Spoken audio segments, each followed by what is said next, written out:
मुख्यमंत्री अजित पवार यांचं अपघाती निधन झालेलं आहे.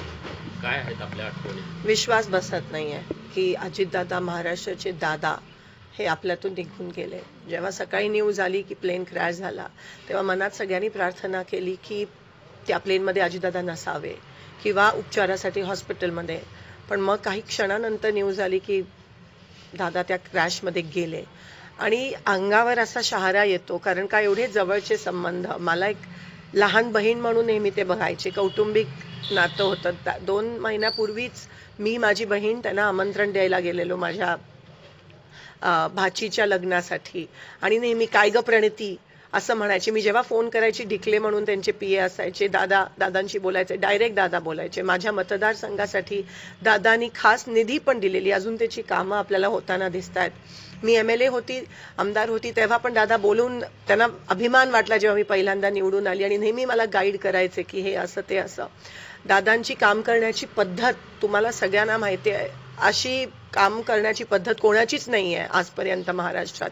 डायरेक्ट अधिकाऱ्यांना फोन करणं, डायरेक्ट कार्यकर्त्यांची कामं करणं, कुठेही किती लांब उभा असला तरी बोलवायला हाक मारून बोलवायचे. आणि प्रत्येक कार्यकर्त्याच्या मनात, हृदयात दादांनी एक जागा बनवली होती. आज कोणत्याही पक्षाचा असला तरी आज त्याच्या डोळ्यात अश्रू आलेत की दादा महाराष्ट्राचा अजितदादा नाही आहे. 2-3 महिन्यापासून दादा दिल खुलास बिनधास्त म्हणजे जगत होते.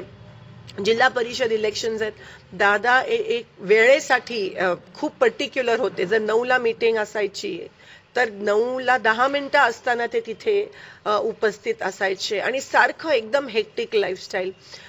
ते ज्या विमानातून गेले, आज त्यांचा तो क्रॅश झाला, ते पण बारामतीमध्ये स्वतःच्या गावात क्रॅश होणं, ह्याच्यापेक्षा धक्कादायक काय न्यूज असू शकते. ते विमान, त्याच विमानातून ते सोलापूरला अनेकदा आले. ते त्यांचं नेहमीचं सॉलिड विमान होतं VSR. विमान क्रॅश होणं हे खूप शॉकिंग आहे. चॉपर तरी मी समजू शकते, पण विमान लँडिंगच्या वेळेस क्रॅश होणं, नेमकं काय झालं हे कोणालाच माहित नाहीये, आणि दादा आज आपल्यात नाही आहेत. कुठेतरी आपण पाहतोय की तुम्ही त्यांच्यासोबत मंत्रिमंडळात पण काम केलेलं आहे आमदार म्हणून. काय त्यांच्या आठवणी? मी पहिल्यांदा आमदार झाली 2009 मध्ये, तेव्हा दादा बघितलं मला विधानसभेत आणि अभिमान वाटला त्यांना. तेव्हा मी सगळे एकत्र होतो, आणि तेव्हा दादांचं स्वप्न अनेक वर्षाचं मुख्यमंत्री बनायचं. पण कधी कधी ना मुख्यमंत्र्यांकडे कमी आणि दादांकडे आम्ही जास्त जायचो, आणि हक्कानी ते बोलवायचे, बसवायचे, काम निधी द्यायचे प्रत्येकाला, कार्यकर्ता असेल, आमदार असेल.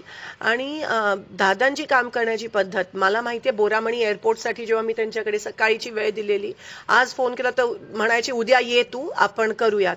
आणि मी उद्या सकाळी दुसऱ्या दिवशी पोचायची, डायरेक्ट बोरामणी एअरपोर्टसाठी फोन करून हे 20 कोटी बोरामणी एअरपोर्टसाठी दे, सँक्शन करायचे, आणि दुसऱ्या दिवशी त्याचं GR निघायचं. हे विकास कामाबद्दल त्यांना एक जी जाणीव होती ना, आणि कधी स्वार्थ, आणि एक घाव दोन तुकडे, जे काही ते तोंडावर बोलायचे, दिलखुलासपणे बोलायचे. एकाला जर एकाचं काम करायचं असेल, कोणत्याही पक्षात असते, तर ते दादा काम करायचे, आणि ह्याच्यामुळे त्यांच्यावर टीका पण अनेकदा पण झाली. पण दादांना त्याची पर्वा नसायची. आज पण ते ज्या पद्धतीत आपल्या लोकांसाठी, त्यांच्या लोकांसाठी वन फिरायचे प्रचारासाठी, कोणी बोलवलं तर लगेच जायचे, फोन उचलायचे. हे तुम्हाला दिसणार नाही अनेक लोकांमध्ये महाराष्ट्रात. आणि म्हणून आज एक खूप मोठी पोकळी निर्माण झाली आहे, कारण का दादा गेले. विश्वास होत नाही आहे. आता पण त्यांच्या मिसेस, आज पार्लमेंटचा पहिला दिवस आहे, आज प्रेसिडेन्शियल ॲड्रेस आहे, पण आम्ही काही जण जाऊ शकलो नाही जिल्हा परिषद इलेक्शनमुळे.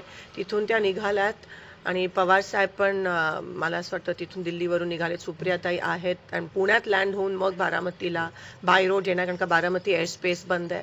पण मला विश्वास होत नाही. आणि ते त्यांचं विमान, म्हणजे जे आपण म्हणतो की ट्विन इंजिन असायला पाहिजे, सॉलिड, ते त्या बाबतीत पर्टिक्युलर होते. आणि क्रॅश होणं बारामतीत, स्वतःच्या गावात,